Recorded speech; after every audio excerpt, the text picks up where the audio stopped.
So first impression is it's really disappointing to hear about, because as someone that's on the advisory board for animal care services, this is something that I would have expected to hear about in our monthly reports. I've been asking for several meetings to get more productive updates. Typically, I see that there's a lot of positive information being shared, a lot of the numbers that they're doing, but I'm not getting any actual feedback on struggles that they're having or ways that they could be improving. And when I try to bring up, or when other members have tried to bring up ways that the animal care services could be improving, it's met with a lot of resistance. It's met with a lot of defensiveness. And so typically, I feel like our meetings have not been very productive. And I think if this were something that would have been discussed in one of our meetings, there could have been a very simple solution, which would have been to utilize partners like Gulf Coast Humane Society, who has a cremator that could have been assisting with this kind of a thing.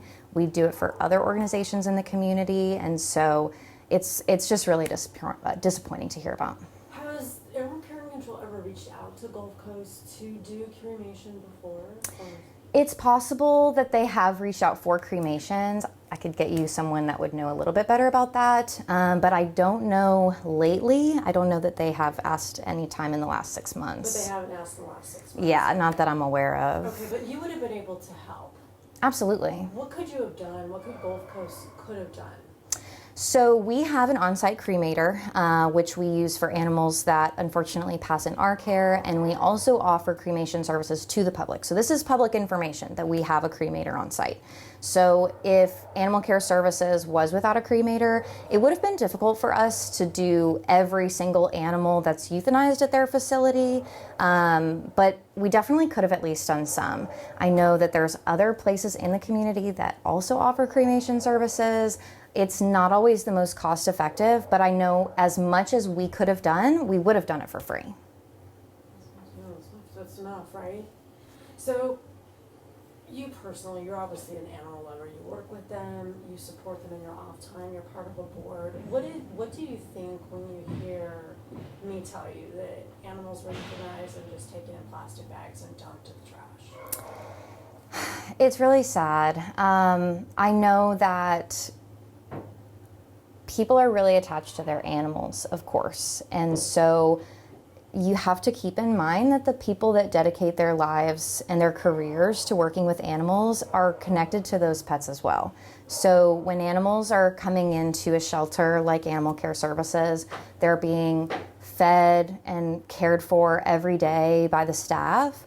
That staff grows attached to those animals, and it's a hard enough job already to have to be in a position where those animals that you're bonding with are at risk of euthanasia. It's a very sensitive topic, and it really affects shelter workers and veterinary medicine workers. Vet techs all over town have to deal with this issue. It's certainly really difficult, but at the same time, when you're treating these animals in a way that you're not accounting for the respect of the animal's life, you know, it starts to put the people that are working in that facility in this mindset of it's just another one. You know, it's just another euthanasia. They start to combat what we call compassion fatigue, where you spend so much time and energy and passion caring for these animals and providing this compassion to want to save them. And at a certain point, when the leadership or the organization that you're at doesn't have the ability or the means or the desire to combat that issue, to treat these animals with respect, you start to see a lot of these issues of people just getting really in a bad place mentally, you know, having to work in an environment like this. We see high turnover rates, we see, you know, depression. You know, there's not a lot of good that can come from this type of way of doing things. What should the community understand about this issue? I mean, they're going to have one view or another. They're going to say, oh, would you rather burned or dumped? I mean, we got to get rid of them one way or the other. What really is the crux of the issue here, do you think, that the community needs to understand? You know, I think truly taking the cremations and the sensitivity of that out of it, it's about transparency. How come nobody knew about this? How come your board wasn't informed of this? We've heard of other updates happening at Corpus Christi Animal Care Services from their air conditioning units, or looking to cover walkways for people that might want to come out and adopt in the rain. But I mean, this is a serious kind of a thing that really, why didn't we know? And it's the question that comes up with a lot of issues around animal care services of, why aren't we talking about this? Why is there not transparency on this issue? It just boggles my mind that there seems to be such an effort to hide the downfalls of this entity. And instead, if the city or animal care services could just show us what you got, show us the messy, show us the not so good things about the group, we might be able to do something about it. But if we just keep hiding it, if we just keep sweeping things under the rug, nothing's ever going to get better. I don't know anything that's gotten better because we swept it under the rug. That was great, thank you. And then you talked about earlier, you've offered to do X-rays for them to help them stave off euthanization for some of these animals that are found on the streets. They've never called you. Does this speak to that, this kind of closed system where they don't feel like they have to talk to anybody? Yeah, it's a really interesting dynamic because, they do call us at times for X-rays or to help pull animals that are in need. That's our number one goal when we're working with Corpus Christi Animal Care Services or any other municipal shelter in our community. The goal is to save more lives for us. It's not about putting animals out on the street. It's not about picking up or not picking up dogs. It's really about how can we find the best possible outcome for every animal coming through the door no matter what. And so when we have offered things like assistance with X-rays or medical cases in general, behavioral cases, they're euthanizing all of these dogs every month that they claim to be public safety risks. We've offered to have our certified professional dog trainer evaluate these dogs. We don't get the call. We have access to see animals that are available for rescue placement. Several of them need X-rays at times, but who's calling us to get these services? We're offering these things for free to Corpus Christi Animal Care Services, and we're met with rude behavior, we're met with attitudes, we're met with poor customer service, and all of that on top of the fact that we are pulling more animals from them than anybody else. So obviously you would like to direct this as a partnership. What happens when those partnerships, these are needed partnerships in a community that has such animal issues. When these partnerships break down, what do you have left? Well, you have a lot of people in the area already that the partnerships have broken down. There's several groups locally that have already said, I'm done with Corpus Christi Animal Care Services. I'm not going to work with you anymore, and I'm not going to help you anymore because of the way that I've been treated. I know for certain. I've talked to people about it because they don't like how they're trying so hard to help and they're met with nothing but resistance, reasons why we can't do something. Somebody reached out to me a couple months ago and discussed it with me, and I told them that I will look into it and see if it's true. I did a visit last week to the Animal Care Center, and that's when I discovered that it's been broken for some time. So you're saying the city was not aware? No one within the council was aware? Correct. Nobody in the city council knew about what was going on, and so I reached out to our city manager, Peter, and told him about it, and he didn't know that it was going on either. So he called me back and told me, yes, it's been broken for some time, and they're looking into it and see what's going on, what was the reasons behind it. What was your reaction? Honestly, I was pissed off. I was very upset. I just can't believe it. Think about it like this. These animals has been in the shelter for so long. They get a city employee to go and unlock the kennel. Their tail's moving around. They're all excited. They take their last walk with somebody who they trust to a cold table and they get killed. Not just that, but then their body is sent to the dump. Like, they don't mean nothing, you know, and it really disturbs me, and it really makes me upset that our city is doing that. And I really believe that it's within the department itself. It's not with city leaders or city councils. You know, it's the people that's running this department, and it needs to stop. You know, we need to get accountability. We need transparency. You know, and for them to just kill innocent animals and then go dump them at the dump.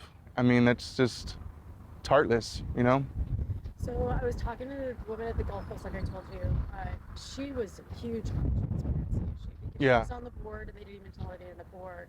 She went so far as to say that at Gulf Coast they would have offered up their cremation services for free. These partnerships are so important, especially with a city like Corpus Christi that has a huge animal problem. Yeah. What is the breakdown in these relationships? Why are they so quiet? Why are they not talking about this? I honestly think that the current leadership in the Animal Care Center does not work well with others. I believe that there's a lot of good partnerships out there that have reached out to me and said, hey, they don't call me, they don't ask for help, you know. And I didn't even know that the Gulf Coast Humane Society had a cremating machine. You know, I know there's one down the street on Greenwood and Saratoga. I mean, for them to say, hey, y'all should have reached out to us and we could have helped you. I mean, I don't understand why there's no communications. Well, and she said that they have reached out before in certain instances. Like, and also another thing that she was telling me about was they have an Xray machine. They have an Xray machine. Like, let's say Animal Care and Services finds a dog on the road and needs an X-ray. Gulf Coast will do it for them so they can stave off the euthanasia. It's hard to get them to do that too. Yeah, so yeah. It speaks to what you're saying is leadership. Yeah, yeah. Now, were you surprised that the city manager didn't even know? I was very surprised, and you know, I think that now that's brought to his attention, you know, things are going to be getting moved forward pretty quickly to get this machine up and running. It just really upsets me that no one said anything about it. You know, that, hey, it's been down for a few months or whatever the case is. You know, and they were dumping these animals at the dump. You know, I mean, that's just ridiculous. And, you know, they're not trash, you know, and that's the sad thing about it is that Corpus Christi kills animals for space. That's why it's so important for people to go and adopt animals, because there's animals dying every day for space. And I wish the public would know that and not go and buy an animal, go and adopt an animal, you know, and help them, because they're there right now waiting to get adopted, you know, and their only chance is you know, and it's just so sad that they can do that, you know, and no cares given at all. You know, we're gonna kill them, and then we're gonna go dump them at the waste department, at the dump, at the landfill. You know, it makes no sense, and it's heartless, and we need action today. We need to get this department up and running the right way. You know, we need the right direction in there. You know, I know we have a city gate consultant that's going. Let me repeat that. I know that we have a city gate proposal that needs to be done with the Animal Care Center, and that's supposed to come into a workshop this coming Thursday. And I encourage everybody, you know, the activists for animals, the public, to go and attend, watch it online, to see what the problems we're having here at the center. You know, one of the problems we do have is money, right? We need to get monies to get a bigger facility, more kennels, you know, stuff like that. But we need to start with the directors. We need to start with finding the right director for that department to run it correctly. And I know the job is up already, and I think we're looking for a director and a vet right now. So this is on the heels of that report that they talked about. Correct. Yes. Are they going to make that report public? I believe after Thursday, after the city council sees it. You've seen the report. Can you tell me Is it bad? It's bad. We have a lot of issues. We have a lot of issues, and this comes from years, you know, from not doing anything for this department. You know, this department is really unique from any other departments here in Corpus Christi, I believe, because we're dealing with someone with a heartbeat. We're dealing with somebody with feelings, you know, and killing animals for space, it's not going to happen under my watch. It's just not. I'm going to fight tooth and nail for it. I understand that we have to put down sick dogs and cats or animals are very aggressive. I understand that. But to kill an innocent animal for space and then taking them to the dump, this doesn't work well. That's just not right. Does the report show that they've been euthanizing for space? Yes. Yeah.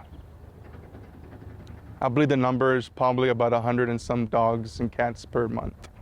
Per month that are just being euthanized because they don't have their own. Correct. Yeah, yeah.